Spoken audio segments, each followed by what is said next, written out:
got sick. And then I lost my AirPods, and I have not been able to find them. And then I eventually ordered this little microphone. I had this microphone for about a month now, and I don't know. But that's how the first few weeks of me not recording went. And then the last month, I mean, I moved, so I don't know, but I just wasn't in my groove. I have a new setup. I'm gonna have a whole room to record in now, so I'm really excited. I'm gonna decorate it and kind of make it my little office. I have a couch to sit on. I used to sit kind of like on I used to sit on the floor, and then I used to sit on this, what's it called? Oh my gosh. Like at the foot of my bed, I had this an ottoman. I used to sit on that, and now I have a couch, and I have like a full room, and I'm really excited. So, okay, we left off on Leviticus chapter 14, so that's where we're gonna take off. Did we answer this right about a time when you... Okay, yeah, we did. We answered that question. So yeah, we're gonna read chapter 14 and 15. It looks like there is no questions. So there's no questions for this section, but if anything comes up, I will, like always, comment on it at the end. And of course, you're always welcome to comment as well. Before we get started, I do want to invite you to click like and subscribe if you're liking my content, and to share the link to my channel with a friend or family who you think would benefit from this channel. Okay, let's get started. Leviticus chapter 14 is titled Cleansing from Defiling Skin Diseases.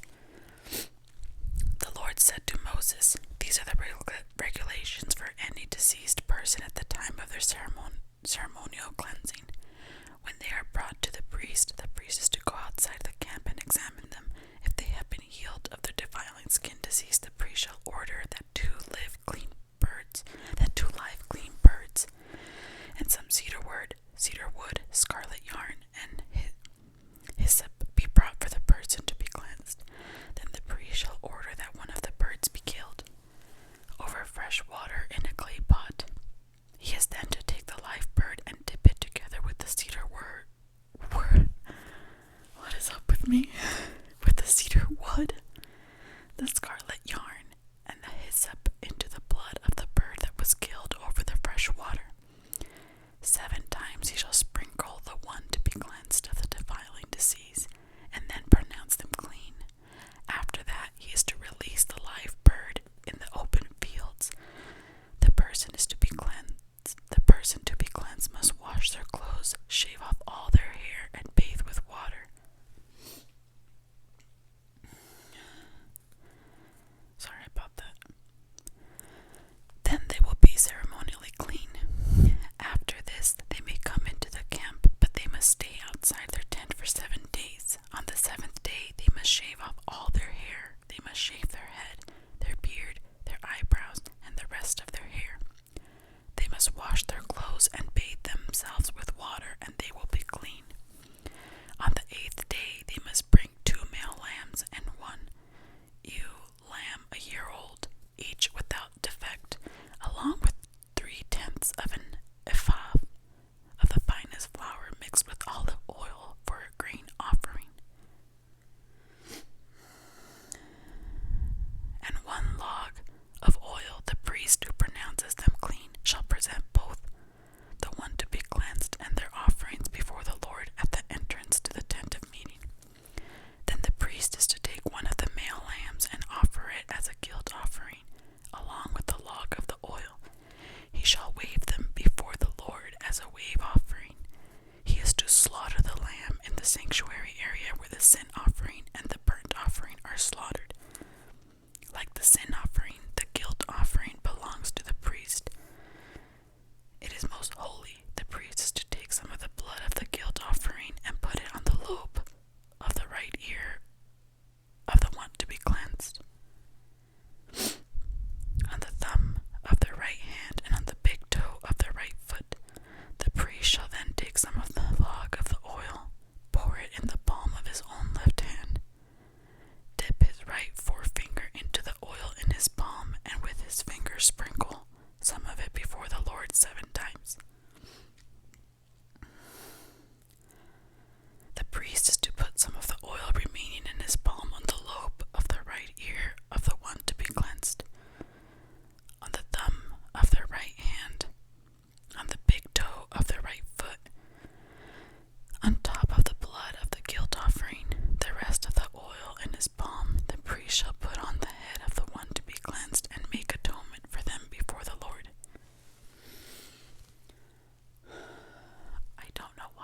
priest is to sacrifice the sin offering and make atonement for the one to be cleansed from their uncleanliness. After that, the priest shall slaughter the burnt offering and offer it on the altar together with the grain offering and make atonement for them, and they will be clean. If, however, they are poor and cannot afford these, they must take one male lamb as a guilt offering to be waved to make atonement for them, together with a tenth of an ephah of the finest flour mixed with olive oil for a grain offering, a log of oil, and 2 doves or 2 young pigeons, such as they can afford, one for a sin offering and the other for a burnt offering. On the 8th day they must bring them for their cleansing to the priest at the entrance to the tent of meeting before the Lord. The priest is to take the lamb for the guilt offering together with the log.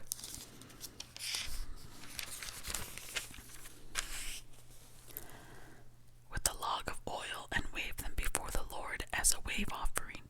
He shall slaughter the lamb for the guilt offering, and take some of its blood and put it on the lobe of the right ear of the one to be cleansed, on the thumb of their right hand, and on the big toe of their right foot. The priest is to pour some of the oil into the palm of his own left hand, and with his right forefinger sprinkle some of the oil from his palm 7 times before the Lord. Some of the oil in his palm he is to put on the same place as he put the blood of the guilt offering, on the lobe of the right ear of the one to be cleansed, on the thumb of their right hand, and on the big toe of their right foot. The rest of the oil in his palm the priest shall put on the head of the one to be cleansed, to make atonement for them before the Lord. Then he shall sacrifice the doves or the young pigeons, such as the person can afford, one as a sin offering and the other as a burnt offering, together with the grain offering. In this way the priest will make atonement before the Lord on behalf of the one to be cleansed. These are the regulations for anyone who has a defiling skin disease and who cannot afford the regular offerings for their cleansing.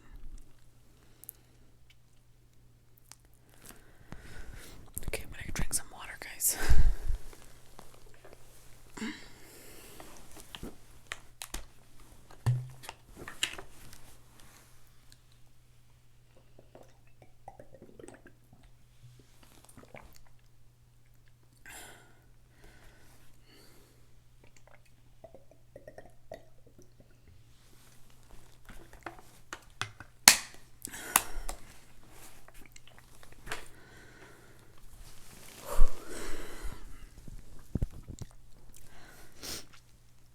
So we're going to move on to the second section of chapter 14.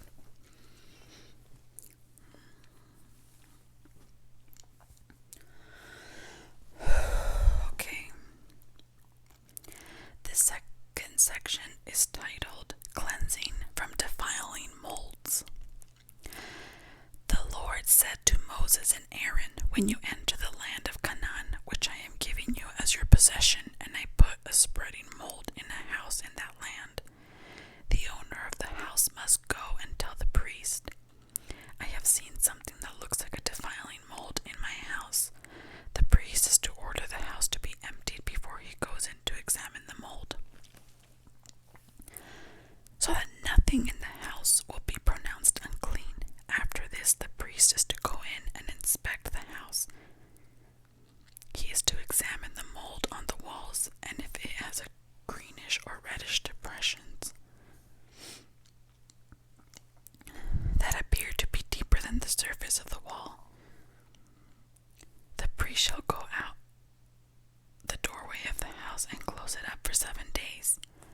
On the 7th day, the priest shall return to inspect the house. If the mold has spread on the walls, he is to order that the contaminated stones be torn out and thrown into an unclean place outside the town. He must have all the inside walls of the house scraped, and the material that is scraped off dumped into an unclean place outside the town.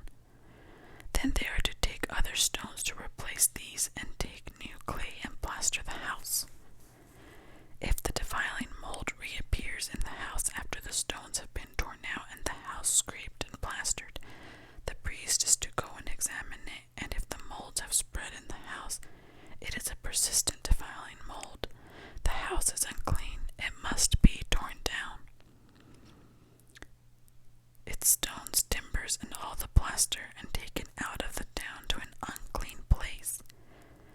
Anyone who goes into the house while it is closed up will be unclean till evening. Anyone who sleeps or eats in the house must wash their clothes. But if the priest comes to examine it and the mold has not spread after the house has been plastered, he shall pronounce the house clean, because the defiling mold is gone. To purify the house, he is to take 2 birds and some cedar wood, scarlet yarn, and a hyssop. He shall kill one of the birds over fresh water in a clay pot. Then he is to take the cedar wood and hyssop, the scarlet yarn, and the live bird, dip them into the blood of the dead bird and the fresh water, and sprinkle the house 7 times. He shall purify the house with the bird's blood, the fresh water, the live bird, the cedar wood, the hyssop, and the scarlet yarn. Then he is to release the live bird in the open fields outside the town. In this way he will make atonement for the house, and it will be clean. These are the regulations for any defiling skin disease, for a sore, for defiling molds in fabric or in a house, and for a swelling, a rash, or a shiny spot, to determine when something is clean or unclean. These are the regulations for defiling skin diseases and defiling molds. So that was the end of chapter 14. We are going to move on to chapter 15. Like I said earlier, there's no questions or reflections for chapter 14. So we'll just move on to chapter 15. And it is titled, Discharges Causing Uncleanliness. The Lord said to Moses and Aaron, Speak to the Israelites and say to them, When any man has an unusual bodily discharge, such a discharge is unclean, whether it continues flowing from his body or is blocked. It will make him unclean. This is how his discharge will bring about uncleanliness. Any bed the man with a discharge lies on will be unclean, and anything he sits on will be unclean. Anyone who touches his bed must wash their clothes and bathe with water, and they will be unclean till evening. Whoever sits on anything that the man with the discharge sat on must wash their clothes and bathe with water, and they will be unclean till evening. Whoever touches the man who has a discharge must wash their clothes and bathe with water, and they will be unclean till evening. If the man with the discharge spits on anyone who is clean, they must wash their clothes and bathe with water, and they will be unclean till evening. Everything the man sits on when riding will be unclean, and whoever touches any of the things that were with him will be unclean till evening. Whoever picks up those things must wash their clothes and bathe with water, and they will be unclean till evening. Anyone who the man with the discharge touches without rinsing his hands with water must wash their clothes and bathe with water, and they will be unclean till evening.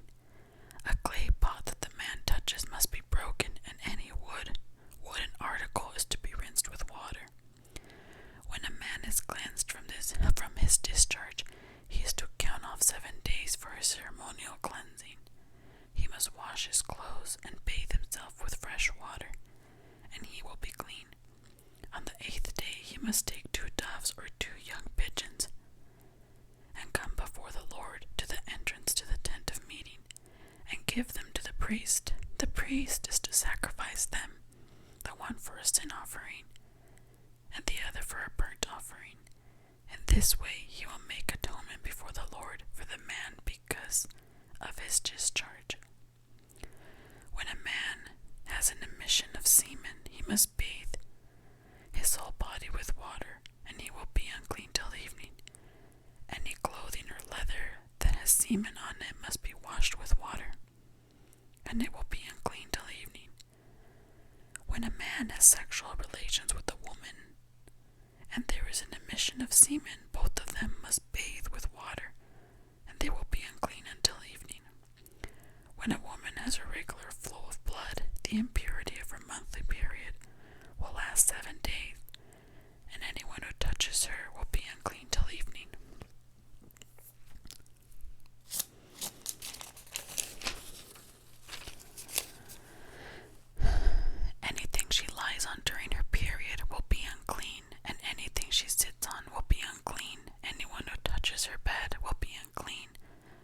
must wash their clothes and bathe with water, and they will be unclean until evening.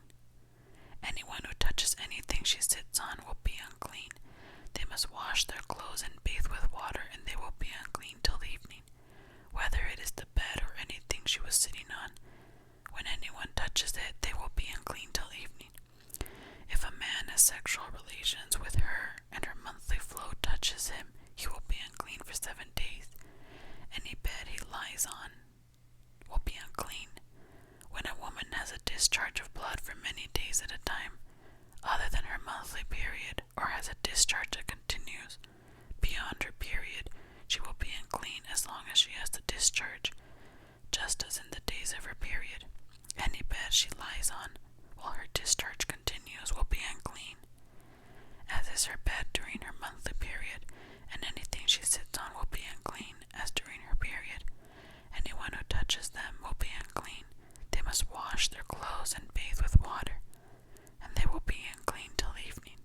When she is cleansed from her discharge, she must count off 7 days, and after that she will be ceremonially clean. On the 8th day, she must take 2 doves or 2 young pigeons, and bring them to the priest at the entrance to the tent of meeting. The priest is to sacrifice one for a sin offering and the other for a burnt offering. In this way, he will make atonement for her before the Lord for the uncleanliness of her discharge.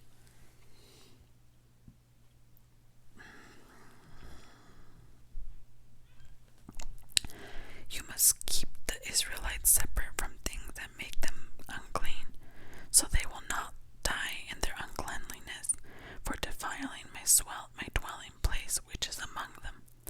These are the regulations for a man with a discharge, for anyone made unclean by an emission of semen, for a woman in her monthly period, for a man or a woman with a discharge, and for a man who has sexual relations with a woman who is ceremonially unclean.